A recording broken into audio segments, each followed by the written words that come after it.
There are people who spend their entire lives explaining their choices, their silences, their way of being in the world. And they do this not because they want to, but because they feel they must. Because somewhere along the way, they were taught that to exist is to justify, that to be different is to owe the world an explanation. But here's what nobody tells you. The need to explain yourself is not a sign of respect. It's a symptom of living in a world where authenticity has been replaced by performance, where being has been replaced by seeming. You've felt it, haven't you? That exhausting weight of trying to make people understand. You choose a different path and suddenly you're on trial. You decline an invitation and you're crafting paragraphs of justification. You change direction in life and you find yourself building elaborate defenses for decisions that are fundamentally yours alone. And what's most painful is not the explaining itself. It's the realization that no matter how clearly you speak, some people will never understand. Not because they can't, but because they're not looking at you. They're looking at their idea of what you should be. The German philosopher Martin Heidegger spent his life exploring what he called authentic existence, the distinction between truly living and merely existing within the scripts that society writes for us. He spoke of something he called das Man, the they, that invisible collective force that dictates how one should live, what one should value, what one should become. And here's the uncomfortable truth he uncovered. Most people never escape it. They live their entire lives inside a story written by someone else, never questioning whether the script fits, never asking whether they actually chose any of it. And when you step outside that script, even for a moment, the world doesn't celebrate you. It interrogates you. This is where the trap begins. Because when you're surrounded by people who are deeply embedded in the illusion, people who have built their entire identity on following the prescribed path, your mere existence becomes a question mark.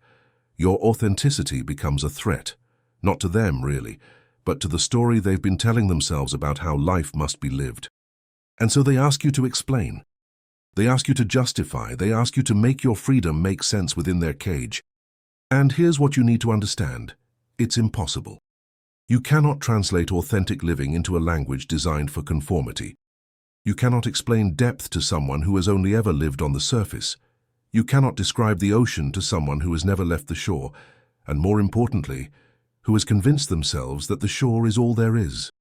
I once knew someone who left a prestigious career, the kind everyone dreams of, to pursue something that made them come alive. Something most people would call impractical, unrealistic, foolish even. And the questions came flooding in. But why would you leave security? Don't you think you're being irresponsible? What will people think?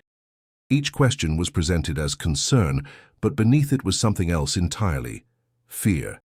Fear that if this person could step outside the illusion and survive, then maybe the questioner could too, and that possibility was terrifying. So this person explained. Patiently, thoroughly, repeatedly, they crafted arguments, presented evidence, tried to make their inner knowing translate into external logic. And you know what happened? Nothing. The questions didn't stop. The understanding didn't arrive. Because the questions were never really questions at all. They were invitations to return. Come back to the illusion. Come back to where we can understand you. Come back to where your choices don't challenge ours. Here's what Heidegger understood, that most people never grasp. Authentic existence is not a choice that everyone around you will comprehend. In fact, the more authentic you become, the less comprehensible you'll be to those still living within the they. Because you're operating from a completely different ground of being. You're answering to something they can't hear. You're following a call they've long stopped listening for. And this is the danger of explaining yourself to people stuck in the illusion. Every time you do it, you're trying to translate truth into the language of illusion. You're trying to make the extraordinary fit into ordinary frameworks. You're trying to justify depth using the vocabulary of shallowness, and in that translation something essential is always lost. Not just lost, distorted. Think about it this way. Imagine trying to explain color to someone who has only ever seen in black and white, not someone who is blind, but someone who has developed an entire philosophy, an entire identity, an entire sense of superiority around the belief that black and white is all that exists. That color is just a myth, a distraction, something impractical people claim to see. Now try to explain red to them. Try to explain the way sunset burns orange into your chest. Try to explain the specific blue of grief or the green of envy that's somehow different from the green of life returning to a winter forest. You can't. Not really, and more importantly, you shouldn't have to. Because here's the deeper truth that most people spend their whole lives avoiding. Not everyone deserves access to your inner world. Not everyone has earned the right to understand your choices. And not everyone is capable of holding the complexity of who you actually are. This isn't arrogance, it's discernment. It's the recognition that consciousness exists at different levels, and that those levels don't always speak the same language. It's the wisdom to know that some people are still so identified with their roles, their masks, their carefully constructed personas, that they experience your authenticity as an attack. Not because you're attacking them, but because your freedom reveals their imprisonment, and that revelation is unbearable. Heidegger wrote about what he called thrownness, the idea that we're thrown into existence without our consent, into a particular time, a particular culture, a particular set of circumstances, and most people respond to this thrownness by immediately seeking shelter. They grab onto whatever ready-made identity is available. They adopt the beliefs of their family, their society, their era, and they wear these beliefs like armor. They never stop to ask, is this actually mine? Or am I just repeating what I've been told? When you start asking those questions, when you start examining the armor and deciding what to keep and what to remove, something shifts. You become dangerous. Not because you're trying to convert anyone, not because you're evangelizing your way of being, but simply because you exist as proof that another way is possible. And for people who have spent decades justifying their own choices, your unjustified existence is a mirror they don't want to look into. So they ask you to explain, over and over. They frame it as curiosity, as concern, as care. But watch closely. They're not actually listening to your answers. They're waiting for you to stumble. They're waiting for a crack in your certainty. They're waiting for you to admit that maybe you're wrong, maybe you've made a mistake, maybe you should come back to the safety of the script. And if you keep trying to explain, if you keep trying to justify, if you keep trying to make them understand, something terrible happens. Slowly, almost imperceptibly, you start to doubt yourself. Not because your path is wrong, but because the constant questioning erodes your ground. You start to internalize their confusion as your failure. You start to believe that if you were really doing the right thing, it would be easier to explain. You start to think that maybe authentic existence should be defendable in conventional terms. But here's what you must understand. The most profound truths are always the hardest to explain. The deepest experiences of meaning, purpose, and being are, by their very nature, resistant to neat explanations. They live in a realm beyond logic, beyond justification, beyond the need for external validation. And when you try to drag them into the light of conventional understanding, you don't make them clearer, you make them smaller. I've watched people diminish their own transformations in the effort to make them palatable. I've seen people reduce their spiritual awakenings to psychological frameworks so that others won't think they've lost it. I've seen artists apologize for their art, explaining it away until it becomes something safe, something understandable, something that no longer threatens or transforms. And every time something sacred is sacrificed on the altar of being understood, there's a particular loneliness that comes with living authentically, not the loneliness of isolation, but the loneliness of being surrounded by people who see you without actually seeing you, who hear your words without understanding your language, who stand right next to you while remaining worlds apart. And this loneliness tempts you to build bridges, to explain yourself into connection, to translate your truth until it becomes something others can recognize. But let me tell you what happens when you resist that temptation, when you choose to remain in your truth, even when it means standing alone. Something remarkable occurs. At first, it feels like you're losing everything. The social fabric that held you starts to unravel. Conversations become awkward, invitations slow down. You notice people looking at you with that mixture of concern and judgment, that look that says, I hope they figure themselves out soon. And in those moments, the pressure to return is almost unbearable, Because humans are tribal creatures. We're wired for belonging. And when the tribe signals that you're straying too far, every ancient instinct in your body screams at you to come back, to conform, to explain away whatever made you different and return to the comfortable anonymity of the group. This is the test. This is where most people turn back. Not because their path was wrong, but because the cost of walking it felt too high. They convinced themselves that maybe they were being too extreme, too idealistic, too selfish. They craft elaborate stories about how they're being more realistic now or finding balance. But beneath these stories is usually just surrender. The exhaustion of fighting for their own authenticity finally overcame the desire to live it. Heidegger understood this moment intimately. He wrote about das Gerede, idle talk, the constant chatter of public opinion that drowns out authentic thought. And he recognized that most people never escape it, because escaping requires something most aren't willing to give: the courage to be misunderstood, not for a day or a week, but potentially for a lifetime. Think about the people throughout history who truly changed things, who truly lived authentically. Were they understood in their time? Rarely. Were they celebrated? Usually only after they were gone. Were they asked to explain themselves, to justify their vision, to make their truth fit into existing frameworks? Constantly. And did they? No. They lived their truth so fully that eventually reality had to reshape itself around them, instead of the other way around. This is what people don't tell you about authentic existence. It's not a comfortable rebellion.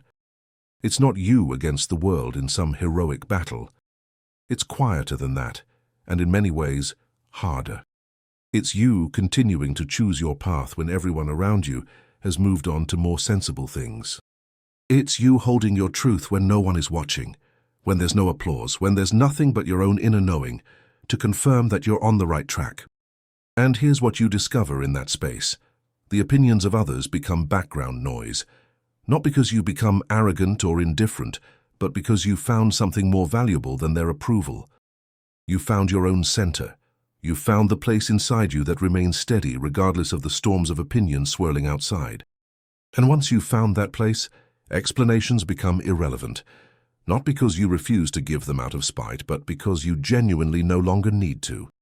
But here's what I've learned, and here's what you need to hear.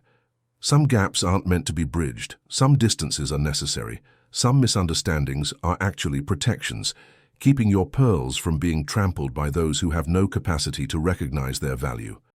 This doesn't mean you become cold or closed. It doesn't mean you stop sharing or stop being vulnerable with those who've earned it.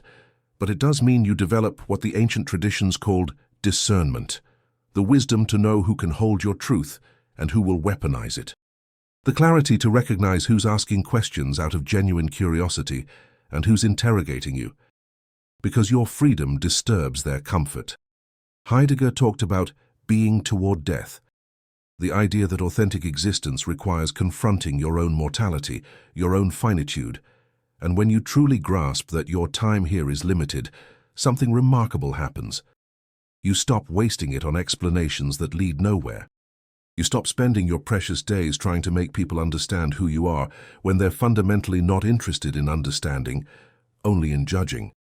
You realize that every moment spent explaining yourself to someone invested in misunderstanding you is a moment stolen from your actual life. It's time you could have spent creating, loving, exploring, deepening. Time you could have spent with people who get it, who see you, who don't need a dissertation on why you make the choices you make.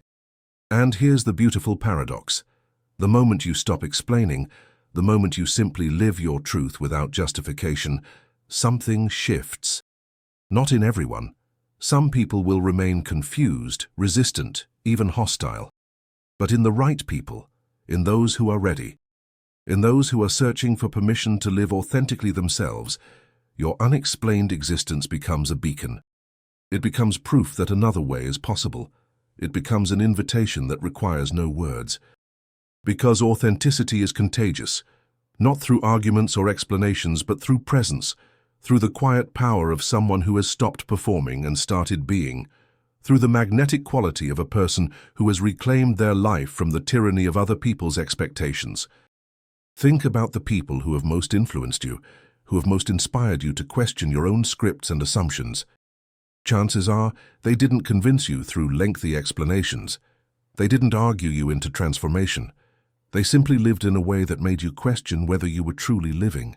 They embodied a freedom that made your own constraints suddenly visible. They existed in a way that gave you permission to exist differently too. This is the real power of stopping the explanations.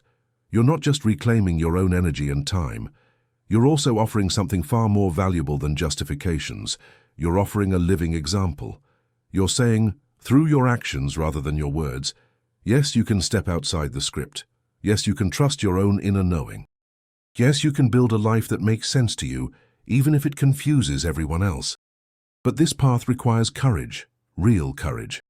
Not the courage to fight or rebel or prove everyone wrong, but the courage to let people be confused, the courage to be misunderstood without correcting the misunderstanding, the courage to release the need for everyone to get it, to approve, to validate. There's a story I return to often. A monk was once asked by a visitor, "How do you find such peace? How do you remain so centered when the world is so chaotic?" And the monk simply smiled and said, "I stopped explaining myself to storms." The visitor was confused, wanted elaboration, wanted the monk to justify his peace with arguments and evidence, but the monk said nothing more. He had already said everything that mattered. And in his silence, in his refusal to explain, he taught more than words ever could. This is what it means to stop explaining yourself to people stuck in the illusion. It means recognizing that you are not responsible for managing other people's confusion. You are not obligated to make your freedom comfortable for those who've chosen constraint. You are not required to translate your depth into shallowness so that others can grasp it without growing. Your responsibility is simpler and more profound: to live authentically, to honor your own knowing, to follow the call that you hear even when no one else can hear it, to build a life that resonates with your truth, even if it's discordant with everyone else's expectations. And yes, this will cost you. It will cost you relationships that were only sustainable as long as you played small. It will cost you approval from people who only liked you when you were someone you're not. It will cost you the comfortable certainty that comes from following a well-worn path. But what you gain is immeasurable. You gain yourself.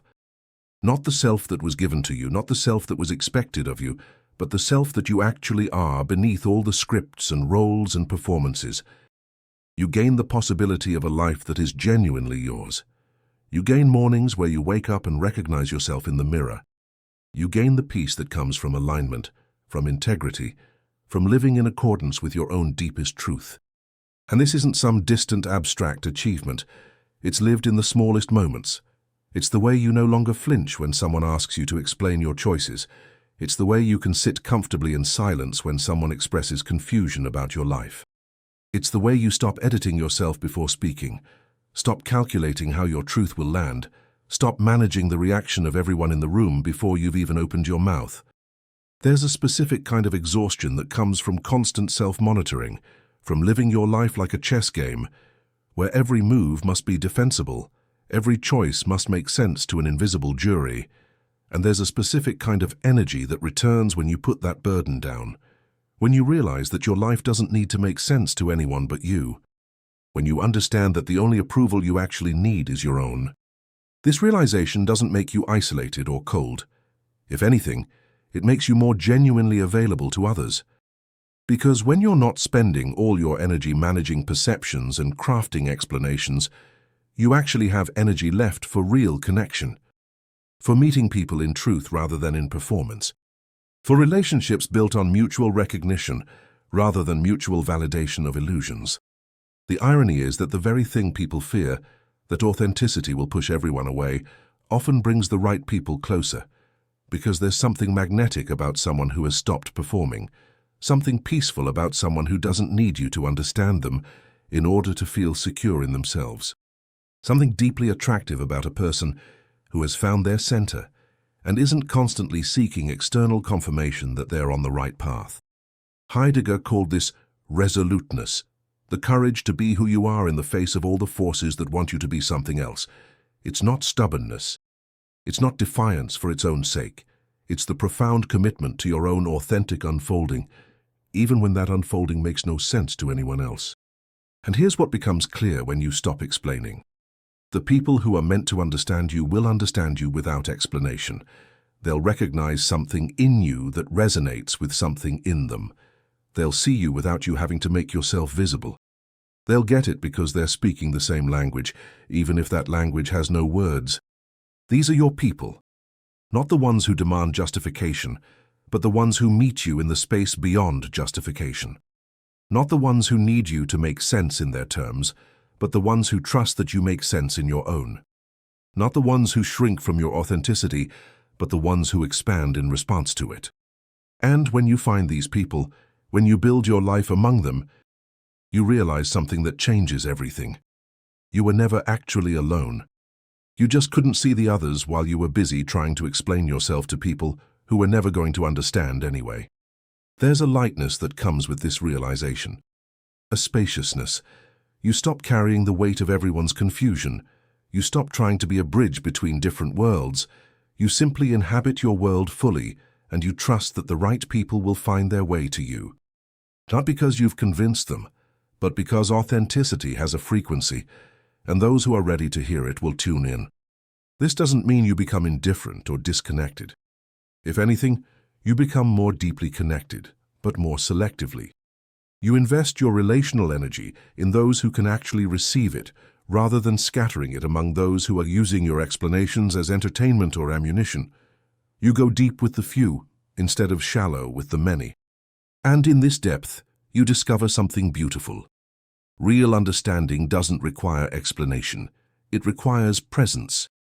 It requires showing up as you are and allowing others to show up as they are, without either of you needing to justify or defend or perform.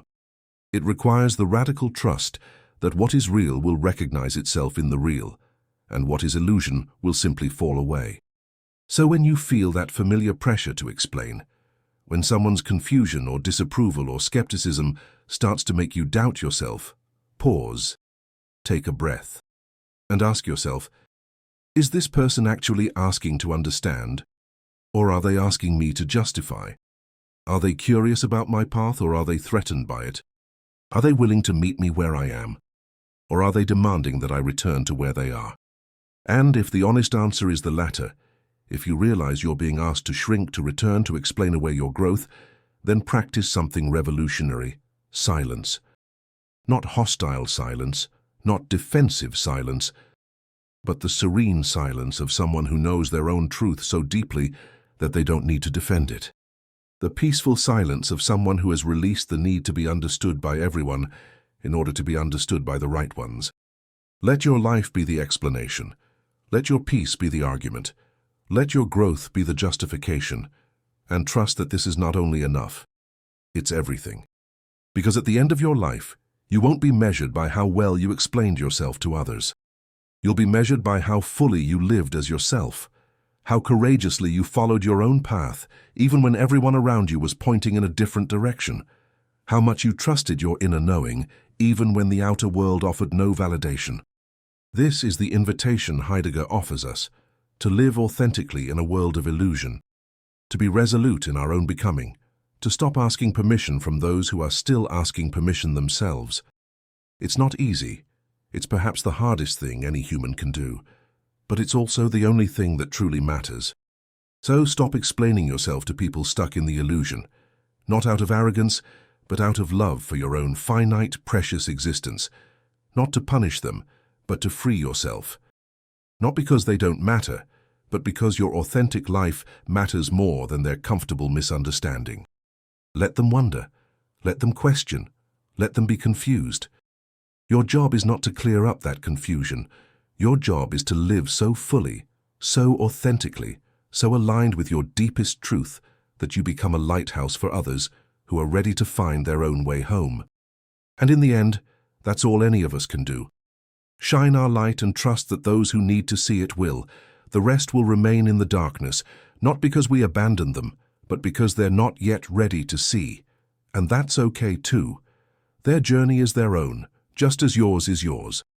Walk your path, live your truth, and let the explanations fade into the silence where they belong. replaced by the profound, inarguable presence of a life fully lived. This is what it means to be free. Not to be understood by everyone, but to be authentic with yourself. Not to convert the masses, but to honor the call only you can hear. Not to justify your existence, but to simply, powerfully, beautifully exist. And that's more than any explanation ever could, is enough.